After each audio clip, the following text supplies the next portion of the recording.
الحمد للہ رب العالمین والصلاة والسلام علی اشرف الانبیاء والمرسلین نبینا محمد وعلی آلہ وصحبہ اجمعین۔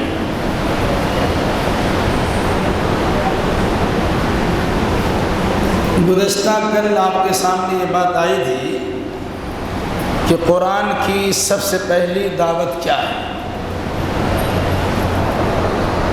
آج آپ کے سامنے یہ بات رکھی جائے گی کہ قرآن مقدس کی دوسری دعوت کیا ہے، دوسرا پیغام، دوسری دعوت، دوسری تعلیم کیا ہے، کوئی بتائیں گے؟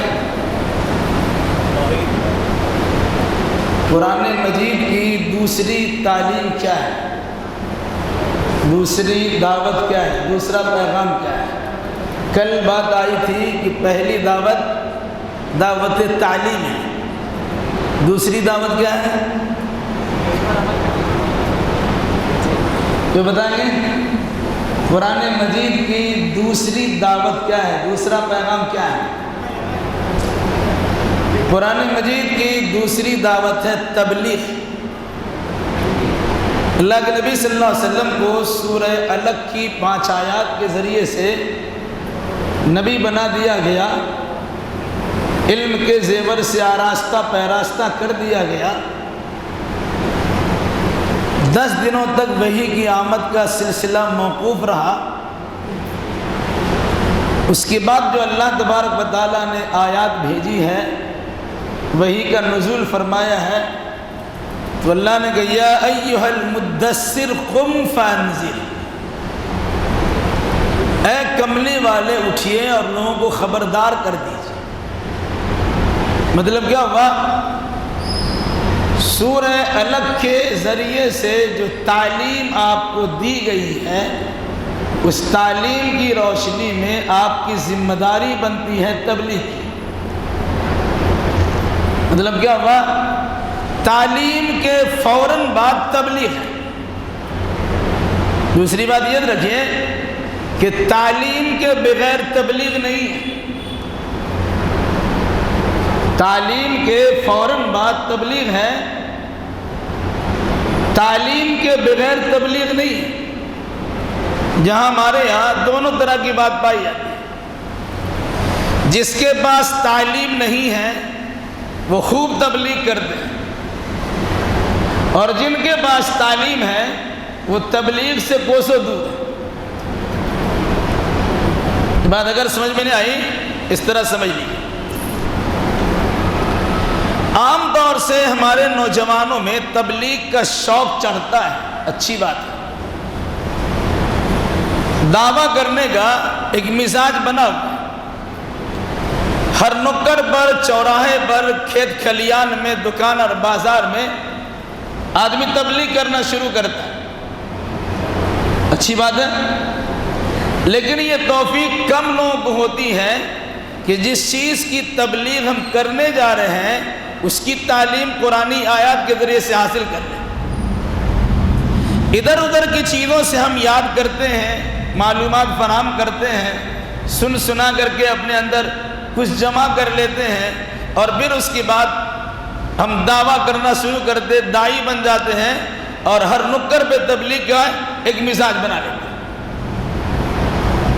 یاد رکھیے گا، اللہ نے اپنے رسول کو تبلیغ سے پہلے تعلیم کے زیور سے آراستہ کرایا، اور جو ہی آپ کے پاس علم آ گیا تو کہ آپ کو اب آرام نہیں کرنا ہے، جب علم آیا ہے تو تبلیغ کرنا پڑے گا۔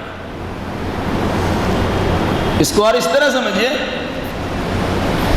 عام طور سے علم کے بغیر تبلیغ ہوتی ہے، اور جس کے پاس زیادہ علم ہے وہ زیادہ سوتا ہے۔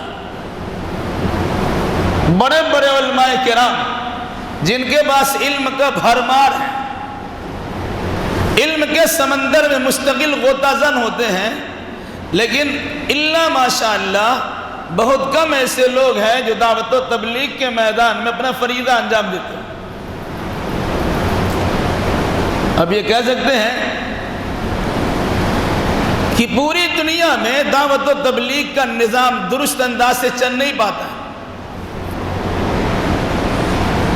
ذمہ داری ہر ایک کی ہے جتنی معلومات آپ کو فراہم ہو گئی ہے اس کی تبلیغ کرنا آپ کی ذمہ داری ہے. بلغوا انی ولو آیا، پہنچا دو میری جانب سے اگرچہ ایک ہی بات. ایک آیت یاد ہے، ایک حدیث آپ کو معلوم ہے، اس کا پہنچانا آپ کی ذمہ لازم ہے.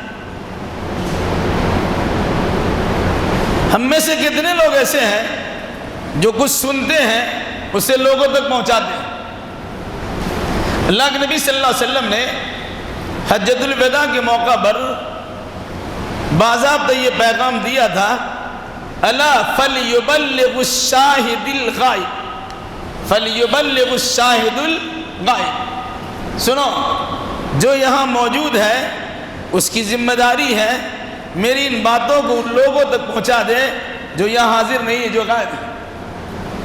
یہ وجہ ہے کہ صحابہ نے دعوت و تبلیغ کا فریضہ انجام دیا اور کچھ ہی دنوں میں پوری دنیا میں تقریباً اسلام کا بول بالا کرا دیا.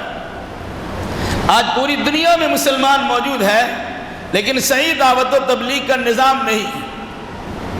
بہت ساری جگہوں سے مبلغین کی باضابطہ فنڈنگ ہوتی ہے، اسے فارغ البال کیا جاتا ہے، اس کی روزی روٹی کا مسئلہ حل کیا جاتا ہے، اس کے لیے تنخواہیں متعین کی جاتی ہیں.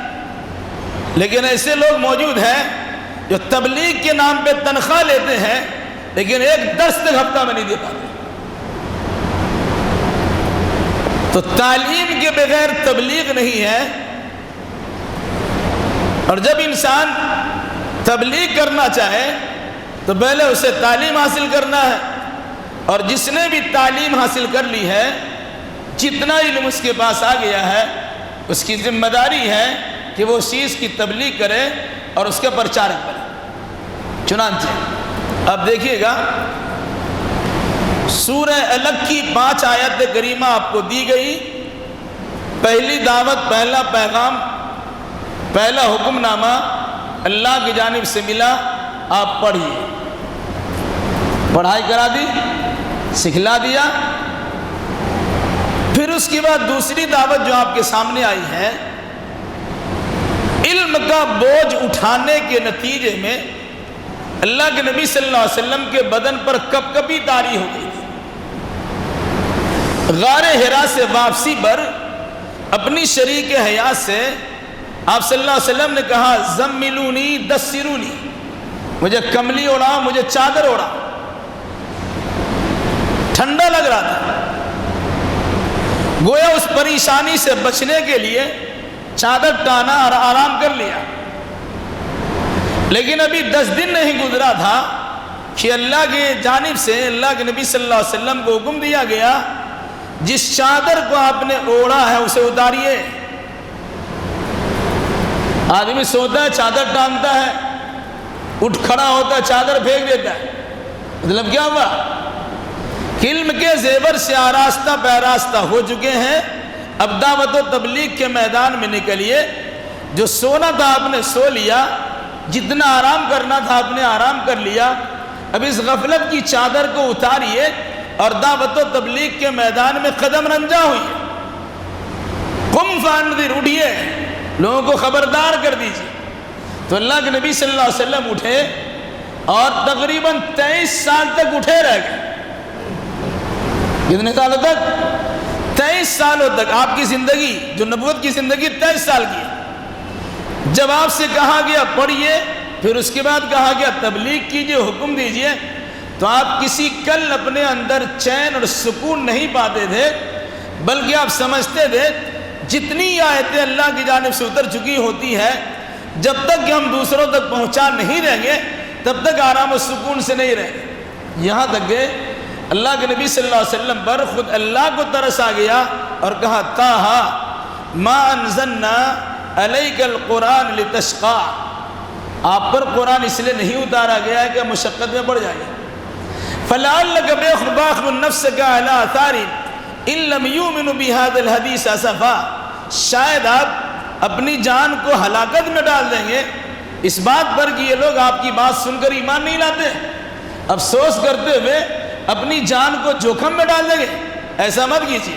اندازہ لگائیے کتنی دعوت و تبلیغ آپ نے کی ہوگی کہ نتیجے میں اللہ کو خود منع کرنا پڑا۔